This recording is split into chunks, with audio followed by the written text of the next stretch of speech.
Chinese cars are cheap, unsafe death traps. That's why they're banned in the US. That's what you've been told. It's not the full story. The reality is less about safety and more about protecting a trillion-dollar auto industry. A $12,000 EV with top safety ratings wouldn't just compete, it would blow up the entire US car market overnight. Detroit would be bankrupted. So the US has built one of the most aggressive protectionist barriers in modern history to keep them out. The result is a financial iron curtain that'll trap the middle classes in record-high auto loans, averaging $767 a month for the next 6 years. And that's not even the worst part. Because while American families are worrying about how they're going to cover the cost of their family SUV, the country's automotive industry is preparing for something bigger. A digital Pearl Harbor, where every car on the highway simply stops moving. The American driveway has become a financial crime scene. The average transaction price for a new vehicle has crossed the $50,000 mark. If you want a truck or an SUV, you often have to pay significantly more than that. The Ford F-150 Raptor can cost around $80,000. A fully loaded 2026 Chevy Suburban High Country can hit into the six figures. Even more mainstream family vehicles come with price tags of around $40,000 to $60,000, and that is before financing even comes into play. Because the vast majority of people can't afford to buy a new car outright. Instead, they'll opt to pay for it through loans and leases, and those financing options come with interest rates, which can dramatically increase the overall price you pay for the car you drive. By late 2025, the average new car payment reached a jaw-dropping $767 per month. Many buyers are stretching their loans and lease agreements out as long as they possibly can, sometimes as far as 72, 84, or even 96 months, all to keep the rates semi-affordable. 96 months is 8 years. That means some Americans are financing their vehicles for almost an entire decade because they have no other option. Car finance plans are literally outlasting marriages in some cases. It's the younger generations who are being hit the hardest. Statistics show that Gen Z drivers aged between 18 and 28 have reached an auto loan delinquency rate of 7.5%. That is significantly higher than the national average of 5.1%. That is the highest level of borrower distress seen in over a decade. To give you some idea of just how bad the situation has become, take every single delinquent car currently moving toward repossession or already in default. Park them bumper to bumper, and you would have an unbroken line of steel stretching from New York City to Los Angeles. The effects of this will be felt for decades to come. Millions of young Americans are forced to watch their credit scores plummet and their financial futures break down before they have barely even taken the first steps into the professional world. The reason so many have been bound to these multi-year loans for vehicles they can barely afford is because they haven't been given any other option. They've been led to believe that no other option exists. But it does. The alternative is out there on the other side of the world. In China, the automotive industry is almost like a parallel universe when compared to its American counterpart. Their vehicles, electric vehicles to be precise, are available for incredibly low prices. In 2023, one of China's top car brands, BYD, launched the Seagull, an electric hatchback that retails for less than $10,000 domestically and is available for around $20,000 in international markets like Mexico or Europe. This isn't some stripped-down bare-bones vehicle. It is a modern, sophisticated car, boasting fast charging times, proven safety systems, and a range of up to 250 miles. And you could buy 5 of those cars for the same price that you'd have to spend on a single average American SUV. Even the international prices, which come with the added costs of tariffs, shipping, and dealer margins, the cost is significantly cheaper than what you'd pay in the US. So why isn't it available? Well, the US government would argue that modern electric vehicles are vastly different from conventional cars. They're not just made up of motors and brakes and transmissions, they're kitted out with advanced electronic equipment, including cameras, sensors, microphones, and telematics. They are smartphones on wheels, and that scares the US government. They believe that the remote connectivity could be exploited by China or other foreign agents to spy on American citizens or disrupt the country's infrastructure. The government imagines a fearful future scenario in which Beijing has the power to push some sort of kill switch and instantly disable millions of vehicles on America's roads. So American consumers find themselves lumbered with life-altering debt, forced to buy vehicles that drain their bank accounts for years on end, and meanwhile the vastly more affordable alternative is regarded by Washington as some sort of terrifying weapon of war. How did this happen, and how did a consumer product designed for the daily commute become classified as a threat to national security? In 2024, the United States government imposed an eye-watering 100% tariff on Chinese electric vehicles. 100%. It was a complete economic blockade, a dramatic doubling of the cost of these cars for American buyers. The intention was clear: deliberately make China's EVs instantly unviable in the American market. Because if one of those cars costs around $20,000 normally, and this 100% tariff adds $10,000 to its wholesale cost basis, the price tag becomes $30,000, and then all of a sudden a car that would have seemed remarkably cheap and attractive starts to look out of reach for some. In other words, it is doomed to fail. Meanwhile, the American brands continue to monopolize the market. Imagine stepping into your local grocery store to see that the price of a loaf of bread had suddenly spiked by 50%. And imagine that the government says that it's imposed that price change to protect your local bakery, which charges $15 a loaf. That's effectively what happened here. And the speed and intensity of this decision revealed how terrified Washington was of these cheap Chinese cars, because it's not normal trade policy to impose such extreme tariffs on foreign products. 100% tariffs are generally regarded as extreme measures reserved for genuine emergencies. But according to Washington, this was an emergency. The government argued that it would be detrimental to allow such low-cost cars into the market. Its argument centered on the idea that China provided extremely high levels of subsidies and other state support to its automotive companies. And there is some truth to that. Beijing did subsidize its EV industry quite aggressively. It spent years and huge amounts of money building up the infrastructure needed to power its EV revolution. That included battery manufacturing plants and industrial-scale charging systems. But here's the part that Washington glossed over. The U.S. also heavily subsidizes its auto industry.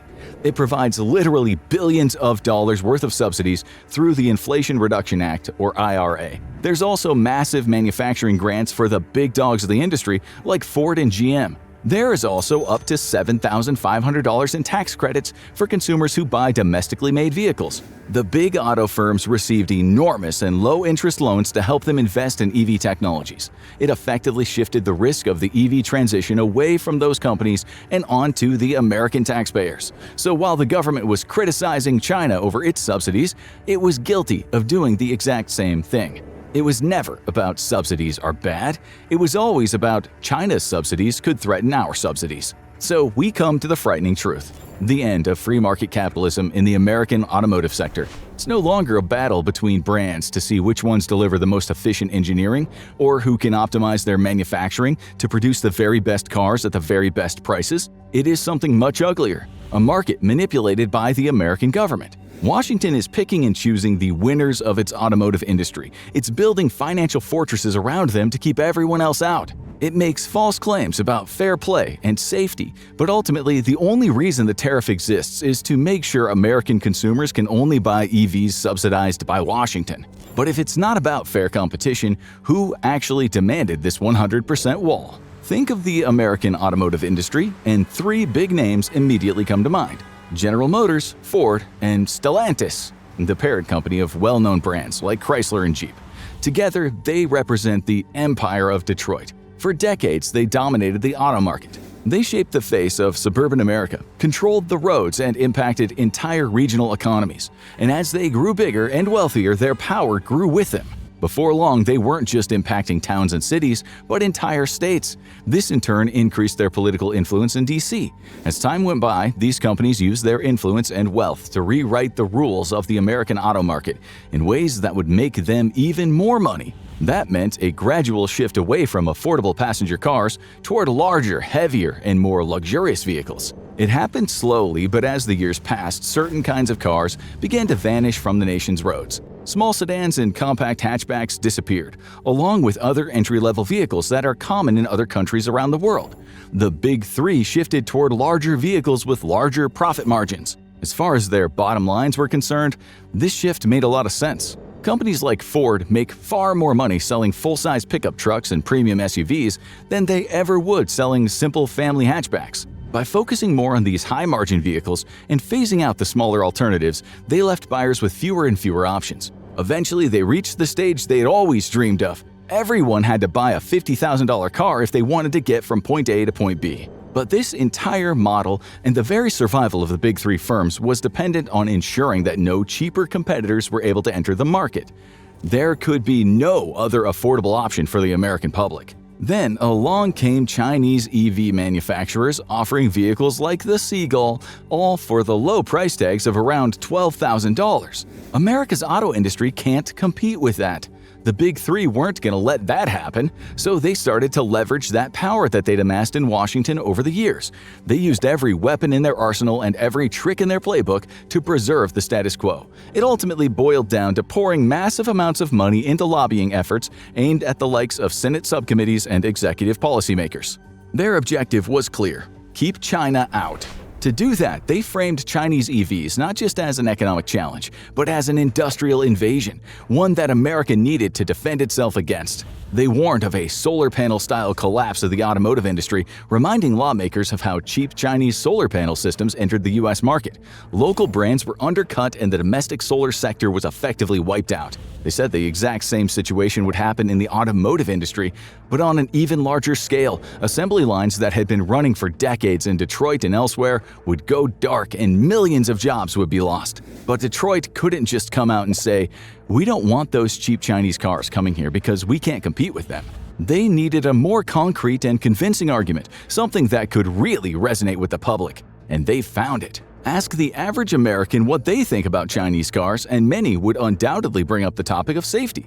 They might talk about how Chinese companies cut corners. They might mention the dangerous batteries that can blow up at any time, or even the lack of rigorous security tests. Some would even describe Chinese cars as death traps. These ideas and stereotypes are deeply ingrained in the American media landscape and the wider public perception of Beijing's automotive industry. And there's a reason for that. But it's not the one you've been led to believe. Sure, there were early catastrophic failures like zero-star crash tests and cabin collapses in 2005, but it's also the result of years of propaganda and brainwashing campaigns bought and paid for by Detroit automotive giants. For years, Ford, GM, and others built and spread the narrative that China's cars were unsafe. It was an incredibly useful narrative for them. Fear is a powerful force. If people were frightened of Chinese vehicles, they'd never want to buy one. What's more, they would more than happily agree to pay a significantly higher price for cars with a Made in the USA sticker on the back. That extra $20,000 or $30,000 was the cost of keeping their family safe. Suddenly, companies like Ford looked noble and honorable. They were going the extra mile to protect their drivers and passengers. Chinese firms were painted as the evil, money-hungry ones, shunning safety in favor of cheaper and easier to manufacture. And that all falls apart when you look closer. The myth of the dangerous Chinese car was well and truly shattered when vehicles like the BYD Dolphin and the Atto 3 entered the highly regulated European market. If they really were death traps on wheels, they would have zero chance of being sold in places like France and Germany. If the stereotypes were true, these cars would fail the European New Car Assessment Program. It is one of the most comprehensive vehicle safety checks in the entire world. They didn't. They passed it with flying colors. Both the Dolphin and the Atto 3 earned 5-star in-cab safety ratings. They either matched or even exceeded the scores of some of America's best-rated vehicles, like the Ford Mustang Mach-E and the Tesla Model 3. As far as exploding batteries were concerned, that myth got busted too. BYD's own Blade battery essentially passed the industry standard nail penetration test. It's designed to simulate the type of damage that can cause batteries to suddenly burst into flames. The Chinese manufacturer even shared footage online showing nails entering its battery cells without them catching fire. It was a feat that many of the Western world's NMC batteries were unable to replicate. The vehicles passed test after test and met one safety standard after another, and the unsafe Chinese car narrative fell apart. That's not to say that the Chinese cars are perfect or that none of them have any safety concerns whatsoever. There are always areas for improvement, but what the tests revealed was that Chinese cars were no more dangerous than American ones. In many aspects, they were even safer. With the safety myth destroyed, the government needed a new, unassailable reason to keep these cars out of the US. Enter the Trojan horse. As the economic and safety-related arguments began to crumble, Washington orchestrated a swift and surprising pivot in an even more extreme direction. It began to argue that Chinese cars were a threat to national security. While that might sound ludicrous, DC's argument was put together in a cold and calculated fashion. It leveraged decades of public indoctrination and widely held fears about China, its ruling Communist Party, and the threat it posed to the American way of life. The groundwork was laid in 2024. The U.S. Department of Commerce, DOC, carried out an investigation into the so-called systemic risks posed by connected vehicles originating in China and other countries that could be classified as adversaries of the United States. The findings of that investigation were alarming. The DOC explained in excruciating detail how modern vehicles could be mobilized into platforms of cyber warfare. The investigators theorized a nightmare scenario, a kind of digital Pearl Harbor in which Beijing would hold the power to disrupt American society on an unprecedented scale. Let's say tensions ramp up in the South China Sea. The long-awaited Chinese invasion of Taiwan begins. At that very same moment, in the United States, hundreds of thousands or even millions of American citizens sit behind the wheels of their Chinese EVs. To ensure that America doesn't interfere with its immediate invasion plans, China's intelligence agency could deploy a malicious over-the-air software payload to every single one of these vehicles. Programmed to bypass the usual systems, the payload would be immediately downloaded and installed in each car. Within seconds, they would become utterly and entirely immobile. Steering systems would lock up, electronic parking brakes would engage, power inverters would shut down. Drivers would lose control of their cars before they knew what was going on.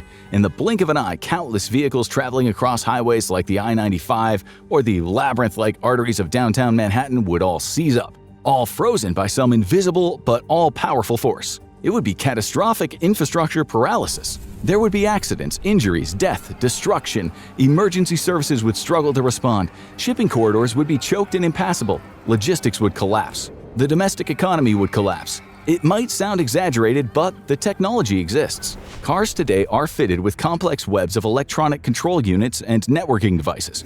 They have the power to collect and share countless pieces of data. Every single second, they rely on software to control every core feature and functionality, from the steering assist to the power distribution system. And ultimately, the brands that make these cars hold the power to control exactly how they work. They are the ones who can make and deploy important firmware updates. So it's not all that crazy to imagine how that sort of power could be used in a dangerous or destructive way. And once that idea is out there, DC has the justification it needs to effectively ban these vehicles. The big three get what they want while building a narrative that this is all for the public good. But tariffs only apply to cars shipped from China, so what happens when the cars are being built right next door? With the tariff wall in place, it looked like the US government had won. It had made it all but impossible for Beijing to bring its EVs into the American market and have even a slight chance of competing with the likes of Ford and General Motors. At least that's how it seemed. But China wasn't going to give it up that easily. It didn't take long for Beijing's strategists to spot a loophole. They realized that the 100% tariffs applied based on strict country of origin rules for manufacturing and major components. That meant assembling cars in Mexico only bypasses taxes if enough parts are made locally, not just by avoiding Chinese ports. So, if it can make and export them from somewhere much closer to home for the American consumer, then those tariffs would in effect be nullified. So the big Chinese brands like BYD and MG started to look south to Mexico. They made plans and quickly put them into action. They agreed on land deals and broke ground on brand new multi-billion-dollar automotive manufacturing plants on Mexican soil, just a short distance from the US border. From a business perspective, it was a stroke of genius. Mexico is already a major automotive manufacturing hub. It has reasonably cheap labor and a proven track record of shipping vehicles into the US. From a legal perspective, the move made a lot of sense too. It was a calculated play on China's part to bypass the legal architecture of the United States-Mexico-Canada Agreement, or USMCA, the modern-day successor to NAFTA. According to the provisions set out in the USMCA, any automobile manufactured in one of the three signatory nations can cross the borders of the other nations duty-free, but it has to follow certain rules and requirements. Each vehicle must derive 75% of its components and structural value from North American labor and materials. By bringing its manufacturing infrastructure to Mexico, making use of local steel and relying on Mexican assembly workers, Beijing was confident it could easily pass the 75% restriction. The cars turned from Chinese imports to North American products. It was like China had found a secret backdoor into the American market. And if this plan worked, it would soon be able to make vehicles like the BYD Seagull in Mexico, transport them over the border into Texas, all while paying zero taxes in the process. Again, the US was desperate to stop this from happening. A desperate scramble broke out in the offices of the United States Trade Representative, or USTR. Washington diplomats reached out to their Mexican counterparts, and they argued if these Chinese Trojan horses entered their territory, they'd be in direct violation of the spirit of the USMCA. They even threatened to deploy aggressive measures in response. This included the possible invocation of the USMCA's sunset clause, which could lead to the entire agreement being torn apart. It would have disastrous consequences for the Mexican economy. Mexico relented. The government began pulling back some of the incentives it had previously offered to Chinese auto firms. Suddenly, it was trickier and harder for them to set up their facilities inside the country. While some of those companies announced that they were pausing their Mexican plans, others went ahead with the expansion. The future remains increasingly uncertain, with a very real possibility that more Chinese auto plants will inevitably appear in Mexico. But even if the cars are assembled in Mexico, the software that powers them will still be controlled in Shenzhen. Which brings us to the root cause of the entire ban. Trade disputes, corporate lobbying, and public relations campaigns are all just background noise. The deepest, darkest underlying cause of the industrial conflict is down to geopolitical drama. We're witnessing a dramatic, generational, and irreversible shift on the global stage. The gradual but definitive decoupling of the United States and China. Both nations have had their disagreements over the years, but they have tended to put those issues to the side to enjoy the benefits of globalized trade. Consumer goods are able to flow easily across oceans and beyond borders based purely on the rules of supply and demand. Political posturing or disagreements are pushed to the side. Until now. It's being replaced by something very different. An era in which the world's greatest powers aren't interested. They want competition. In this new age, the humble automobile has undergone a profound transformation. It's turned from a mechanical product into a software-defined asset. The cars of today are networked sensor arrays operating within physical and digital boundaries dictated by their manufacturer, and state powers support and subsidize those manufacturers. Whoever controls the software and operating systems of those vehicles ultimately holds a significant amount of leverage over their users. That reveals a frightening truth. Automotive companies today, no matter whether they're American, Chinese, or European, all have the power to remotely brick vehicles from across the globe. And the repercussions are huge. Let's say a consumer defaults on their car lease or a vehicle is reported as stolen. The corporation behind it can simply issue a command from hundreds or even thousands of miles away and bring it to a sudden stop. With the click of a mouse or the tap of a screen, these companies can turn $50,000 vehicles into immobile blocks of plastic and metal. The infrastructure is there. It's integrated into every new EV as it rolls off the assembly lines. This is the genuine threat facing America. According to Chinese law, all domestic corporate entities and citizens are legally obligated to support, assist, and cooperate with national intelligence efforts. If a car company like BYD or Geely is contacted by the CCP and asked to share access to its networks of real-time location data, camera feeds, interior recordings, or even remote vehicle control systems, it can't refuse. It has to comply. This potentially puts the Chinese government in charge of millions of vehicles in dozens of countries worldwide. It is the digital Pearl Harbor scenario, but worse. China doesn't just have the power to shut down these vehicles if and when it wants. It could also turn them into intelligence-gathering assets. The cars could harvest everything from biometrics to acoustic data from their customers. It's easy to imagine how such immense power might be misused. It is an unprecedented threat that no sovereign superpower can possibly allow. So Washington's ban on China's vehicles isn't the product of paranoia, after all, nor is it entirely about keeping the market in the hands of the bigger domestic brands. It is, at its core, a national security decision. It's about the US locking the gates against a potentially existential threat. And so far it's succeeded. But at what cost? Because in blocking out these vehicles, we may have sabotaged our future in the process. The climate crisis, net zero, renewable energy. For years now, and with increasing regularity, the American public has heard these terms repeated ad nauseum by politicians and policymakers. They have been lectured about the perils of global warming and the importance of shifting away from fossil fuels. Yet, at the highest levels in the halls of power itself, the American political machine has operated in a blatantly hypocritical and contradictory way. It's saying one thing, but doing the exact opposite. Policymakers say that they're committed to these ambitious environmental frameworks and to the concept of net zero by 2050. They share plans for mass-scale adoption of electric vehicles to help decarbonize the transportation sector and slash emissions. Yet, their decisions paint a different story. When those same people were confronted with a choice between achieving their eco-friendly goals and maintaining some sort of nebulous protectionist posture against China, they chose the latter, without a moment of hesitation. They erected a tariff wall. And in doing so, they didn't just ban Chinese cars. They systematically outlawed the world's most efficient supply of clean energy transport. That wouldn't matter so much if the US was already on the way toward matching China's EV infrastructure.